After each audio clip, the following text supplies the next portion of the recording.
గుత్తేదారుల నిర్లక్ష్యం, పాలకుల అలసత్వం వెరసి నిజాం సాగర్ ఆధునికీకరణ ఎక్కడ వేసిన గొంగళి అక్కడే అన్న చందంగా మారింది. పనుల్లో జాప్యంతో పాటు కొత్త ప్రభుత్వం అదనపు ప్రణాళికలు అమలు చేయడం వల్ల వ్యయం భారీగా పెరిగింది. ఈ నేపథ్యంలో కేంద్రం నుంచి నిధులు కోరాలని సర్కారు నిర్ణయించింది. నిజామాబాద్ జిల్లా గొంతు తడుపుతోన్న నిజాంసాగర్ ఆధునికీకరణ వ్యయం అంతకంతకు పెరుగుతోంది. 7 ఏళ్ల క్రితమే పనులు ప్రారంభించినా వీటికి తోడు తెరాస సర్కార్ చివరి ఆయకట్టు వరకు నీరివ్వాలనే లక్ష్యంతో అదనపు పనులకు శ్రీకారం చుట్టింది.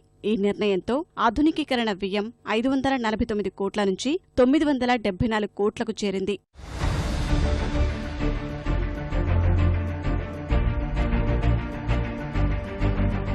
ప్రాజెక్టు నిర్మాణం 1930లో పూర్తికాగా ఆనాటి నిల్వ సామర్థ్యం 29.72 టీఎంసీలు. మొత్తం 58 టీఎంసీల నీటిని వినియోగించుకుని 2.75 లక్షల ఎకరాల ఆయకట్టును సాగులోకి తేవాలన్నది లక్ష్యం. కాలక్రమంలో పూడిక వల్ల నిల్వ సామర్థ్యం 11.79 టీఎంసీలకు తగ్గిపోయింది. 1975లో పునరుద్ధరణ చర్యలో భాగంగా చేపట్టిన పనులు కొంత సత్ఫలితాలనిచ్చాయి. తర్వాత పట్టించుకోకపోవడం వల్ల కొన్నేళ్లుగా 8 టీఎంసీలకు మించి నీరు రావడం లేదు.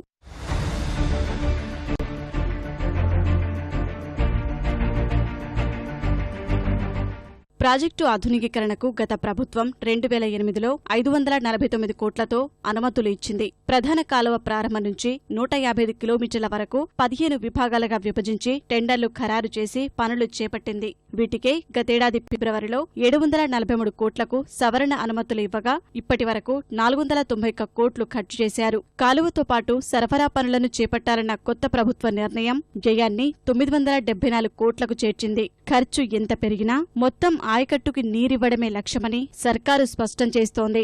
ఆలస్యం జరుగుతుంది కాబట్టి అంచనాలు సంవత్సరానికి మారుతాయి కాబట్టి రేట్స్ మారుతాయి కాబట్టి కొంత వ్యయం పెరుగుతూ ఉంది. ఇప్పుడు కొత్తగా ఎస్టిమేట్ తయారు చేయమన్నాం కొత్త ఎస్ఎస్ఆర్తో. ఈ కొత్తగా చేపట్టబోయే పనులు ఏదైతే డిస్ట్రిబ్యూటరీ పనులు మేము సంవత్సరంల కాలంలో పూర్తి చేశామో ఎలాంటి వ్యయం పెరగకుండా ఇప్పుడు చేయబోయే పనులు కూడా అదే తరలో చేపిస్తాం. నిజాం సాగర్ ప్రాజెక్టు కట్టినప్పుడు ఏ చివరి ప్రాంతం వరకైతే నీరు వెళ్ళిందో ఇప్పుడు 365 రోజులు నీళ్లు ప్రవహిస్తాయి కాబట్టి మళ్ళదే చివరి ప్రాంతానికి నీరు తీసుకెళ్లే విధంగా ఈ కాలువల మరమ్మతులు చేపడుతున్నాం. ఎంక్రోచ్మెంట్ ఉంటే కూడా వారిని నచ్చజెప్పి తీసేస్తాం. ఆధునికీకరణ వ్యయం భారీగా పెరిగిన దృష్ట్యా సత్వర సాగునీటి ప్రయోజన పథకం కింద కేంద్రం నుంచి నిధుల కోసం రాష్ట్ర ప్రభుత్వం యత్నిస్తోంది. ఇందుకు సంబంధించిన ప్రతిపాదనలు సైతం సిద్ధం చేసినట్లు తెలుస్తోంది.